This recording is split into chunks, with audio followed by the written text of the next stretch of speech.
Dr. Zakir, some scholars say that smoking is haram. I'd like to know what's your opinion. And does smoking invalidate the fast? As far as smoking is concerned, several years before, when science hadn't advanced that far, most of the scholars used to say that smoking is makruh. Based on the hadith of Muhammad sallallahu alaihi wasallam, which is mentioned in Sahih Bukhari, volume number 1, in the book of Adhan, hadith number 855, where the Prophet said that anyone who eats garlic or onion, they should stay away from us and stay away from the mosque. Prophet said that, don't come to the mosque after having garlic or onion because there's bad breath. When you are smoking, the breath is worse than onion or garlic. So based on this hadith, therefore garlic and onion doesn't become haram, it was makruh. So based on this hadith, scholars give the fatwa that smoking is makruh. But now, after science has advanced, we have come to know that smoking is nothing but it's a slow poisoning. Tobacco in any form, whether in smoking, cigarettes, whether bidi, whether tobacco in hookah, whether chewing tobacco, all forms of tobacco contain nicotine and tar. And we know it's nothing but slow poisoning. That is the reason most of the non-Muslims also, they agree that smoking is haram. Not only the Muslim world, even the non-Muslims. That's the reason they put a statutory warning on the cigarette packs. They put a statutory warning saying cigarette smoking is injurious to health. Or in some countries, it mentioned general surgeon's warning or surgeon general's warning. Smoking is injurious to health. And anyone gives the ad, whether in newspaper, in the magazine or television, it is compulsory that they have to highlight the statement, smoking is injurious to health. So I'm not talking about the Muslim world, even the non-Muslim world agrees that smoking is nothing but slow poisoning. And today, according to statistics, the World Health Organization says that every year more than 4 million people die only because of smoking. And if you count the other forms of tobacco, it will be much more. And today medical science tells us, and even I had learned when I was doing my medicine in the medical college, that more than 90% of the lung cancer deaths are only due to smoking, whether cigarette or bidi or whatever it is. 25% of the cardiovascular deaths are only because of smoking. 70 to 75% of bronchitis and related deaths are only because of smoking. Smoking is nothing but slow poisoning.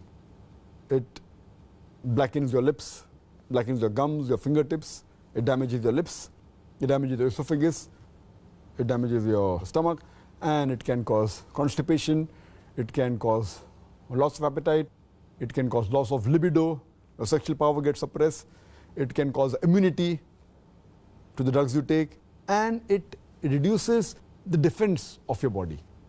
And you can only give a talk on why smoking is haram, and I've given a talk on dietary laws in Islam, and I've covered this topic in detail. Time doesn't permit me here.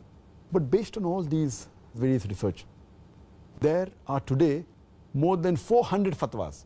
The majority of the scholars, they agree that smoking is haram, and all form of tobacco is haram. There may be certain scholars of certain countries, including this country where I come from, India, they say it is makruh yet. But most of the scholars, otherwise, throughout the world, majority of them, they agree that smoking is haram. Allah says in the Quran, in Surah Araf, chapter number 7, verse number 157, that you follow the prophet, the unlettered prophet who's mentioned in your law and scriptures. And further it says that this prophet asks you to do things which are good for you, tayyib for you. So take what he gives it to you, what is lawful and good. And he prohibits things which are khabis, things which are unlawful, things which are bad for you. So what a prophet gives, what he gives you which is good, take, and he prohibits you things which are khabis, unlawful, you have to abstain from it. This is the law. And Allah says in the Quran in Surah Baqarah chapter number 2, verse number 195, make not your own hands the cause of your own destruction, indicating that do not kill your own self. Because smoking is nothing but slow poisoning, it comes under this category, something like suicide. Slow poisoning, every puff you take, you reduce your life. So based on this, there are more than 400 fatwas saying that smoking is haram. And furthermore, this is one of the major reasons why it's haram. Furthermore, Allah says in the Quran, in Surah Araf, chapter number 7, verse number 31, eat and drink, but do not be extravagant.